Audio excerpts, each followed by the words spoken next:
Okay, thank you. Welcome back. I appreciate you watching. I do appreciate your support. So as you know, we had this Tonga volcano tsunami occurred Saturday.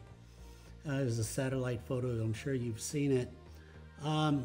So the bizarre thing why I'm bringing this up, like why would I be bringing up something about volcanoes?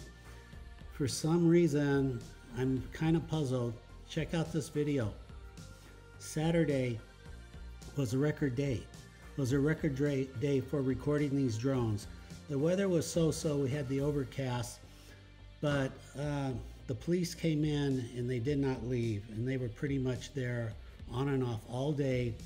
Look at the drone activity. I recorded so many drones. I actually got tired after an hour and just said, forget it. There are too many flying in the air. There's just too many.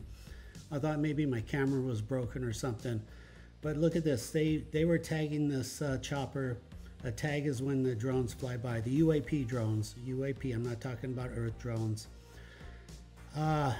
They were all over the sky. This guy easily got tagged 50, 75, 100 times by multiple drones. 2 drones, sometimes 3 at once.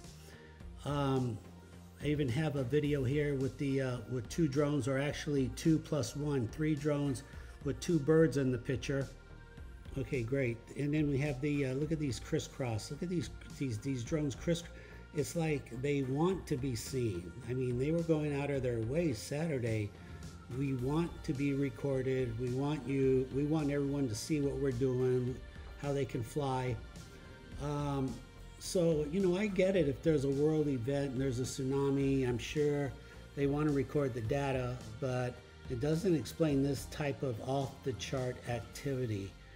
It's a little concerning. I mean, I'm not really concerned about their presence, but they took the tsunami much more serious than I think a lot of us did. So, you know what? Give me your thoughts here. Give me some feedback. What do you think's going on here? I have no clue, but I'm sure if a lot of us think about this, we'll come up with a lot of good new ideas. So please remember to comment, like, subscribe, stay safe. I'll speak to you soon.